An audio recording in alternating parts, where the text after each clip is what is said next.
Dubai मतलब सुविधाएं, facilities, चकाचौंध, रईसी, ऊंची ऊंची इमारतें, आर्टिफिशियल आइलैंड्स और कई चौंका देने वाले ऐशो आराम की जगहें। कुल मिलाकर कहें तो देखने के लिए इतना कुछ जो दुनिया में कहीं और अवेलेबल ही नहीं हो सकता।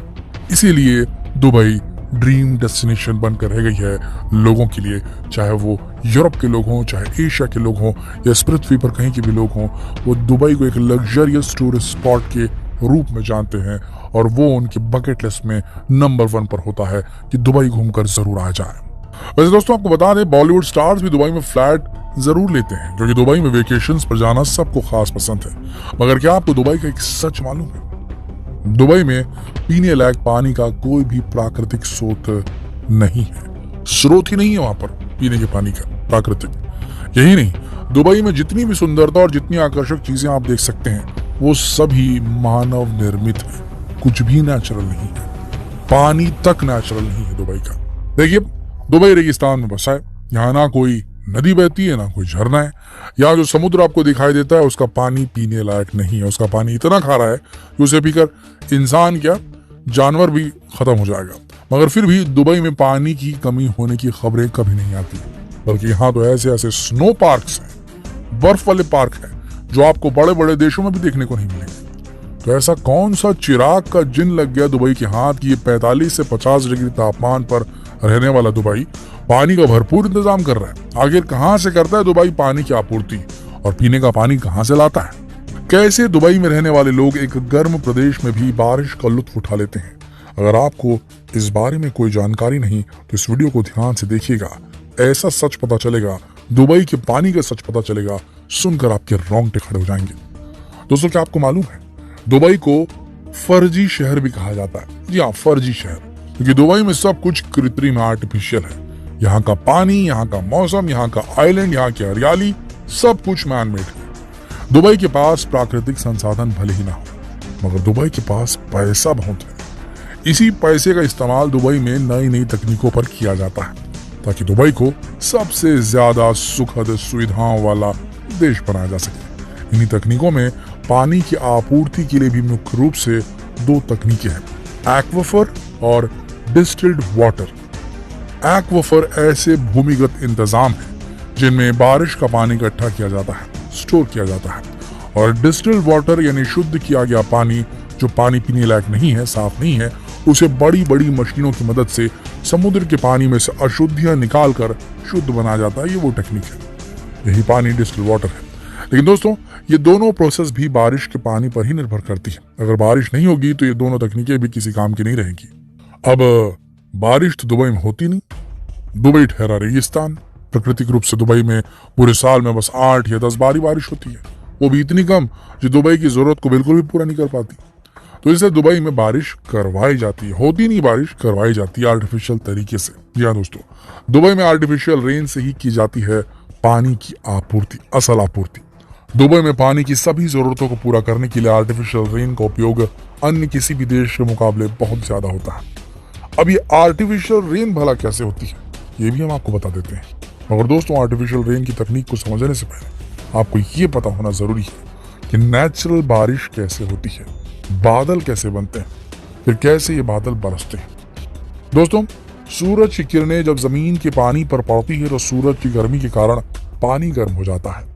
गर्म पानी से जो भाप निकलती है वो ऊपर के ठंडे तापमान की तरफ बढ़ने लगती है। ये भाप जब ठंडे तापमान में पहुंचती है तो पानी के छोटे छोटे कणों में बदल जाती है, यानी जो भाप ऊपर जाती है वो ड्रॉपलेट्स में कन्वर्ट हो जाती है। पानी के कण इकट्ठा होते हैं और बादल बन जाते हैं। ये कण बहुत छोटे हैं, इसलिए बादलों में ही घूमते रहते हैं। मगर जब आसमान में पहले से मौजूद धुएं और धूल के कण इन वाटर ड्रॉपलेट्स से टकराते हैं तो ये ड्रॉपलेट्स एक दूसरे की तरफ भी बढ़ने लगती है और जुड़कर बड़ी ड्रॉपलेट्स में बदल जाती है। बड़ी ड्रॉपलेट्स का वजन ज्यादा होने की वजह से ये धरती की ग्रेविटी के कारण नीचे आने लगती है।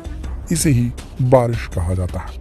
मगर कई जगहों पर जलवायु ऐसी है कि यहाँ बादल बरसने लायक नहीं बन पाते, इसीलिए यहाँ बादलों को बरसने पर मजबूर करना पड़ता है कृत्रिम तरीके से, आर्टिफिशियल। बादलों में जाकर उनमें मौजूद पानी के कणों को भारी बनाना पड़ता है, यानी कृत्रिम तकनीकों की मदद से बारिश करवानी पड़ती है। इस तकनीक को क्लाउड सीडिंग बोला जाता है। इस तकनीक में ड्राई आइस यानी कि ठोस कार्बन डाइऑक्साइड या सिल्वर आयोडाइड नाम के कंपाउंड को हेलीकॉप्टर, ड्रोन या रॉकेट आदि की मदद से बादलों तक पहुंचाया जाता है। बादलों में उसका छिड़काव किया जाता है। ये केमिकल्स छोटी छोटी वाटर ड्रॉपलेट्स को आपस में मिलाने, कंडेंस करने और बड़ी बूंदों का निर्माण करने में मदद करते हैं, जिससे तेज बारिश होती है। इस प्रक्रिया में बहुत ज्यादा समय भी नहीं लगता, केवल 30 मिनट का समय लगता है। क्लाउड सीडिंग के बाद बादलों को बरसने में या फिर उससे भी कम समय लगता है। समझ लीजिए 30 मिनट से कम हो जाता है काम। मतलब जब भी पानी की जरूरत हो तभी क्लाउड सीडिंग करके बारिश करवा लो, ऐसा दुबई वाला सोचते हैं। साथ ही से दुबई ने पैसे की भी खूब बचत की है। समुद्र के खारे पानी को साफ करने में लगभग $1000 प्रति एकड़, मतलब वो एक एरिया माना जाता है जितने एरिया के पानी को साफ करना है, उसकी लागत लगती थी, यानी कि बहुत ज्यादा लागत है। लेकिन क्लाउड सीडिंग तकनीक के माध्यम से जो पानी गिरा जाता है उसे पीने लायक बनाने में केवल $200 प्रति एकड़ का ही खर्च आता है, यानी कि जबरदस्त बचत होती है। बारिश के पानी को पीने लायक बनाने के लिए बहुत ही आसान तरीका है कि भैया क्लाउड सीडिंग कराओ, पानी गिराओ, उसी को इस्तेमाल करो। रादर देन आप जाओ समुद्र का पानी लो, उसको डिस्टिल करो, उसको 50 फिल्टर के थ्रू निकालो, फिर बनाओ, पैसा बहुत लग जाता है उसमें। तो ये कॉस्ट इफेक्टिव है क्लाउड सीडिंग दुबई के लिए, मतलब कम लागत में पहले से भी ज्यादा पानी। लेकिन ये पानी इकट्ठा कैसे किया जाता है, इस पानी को यूटिलाइज कैसे किया जाता है, कहाँ पर क्लाउड सीडिंग करवाता है दुबई? दोस्तों, इस बारिश के पानी को इकट्ठा करने के लिए दुबई ने हजर के पहाड़ों में हट्टा डैम बनाया हुआ है। आपने इसका नाम जरूर सुना होगा क्योंकि दुबई इसका इस्तेमाल टूरिस्ट डेस्टिनेशन के तौर पर भी करता है।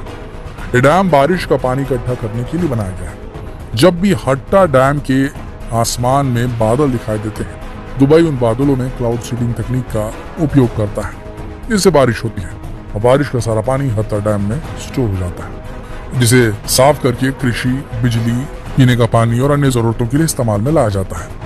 क्लाउड सीडिंग तकनीक से वर्षा के स्तर को 30% तक बढ़ाया जा सकता है, मगर इस तकनीक का सफल होना बादल की किस्म, हवा की रफ्तार, भूभाग की प्रकृति और इसके अलावा भी कई चीजों पर डिपेंड करता है।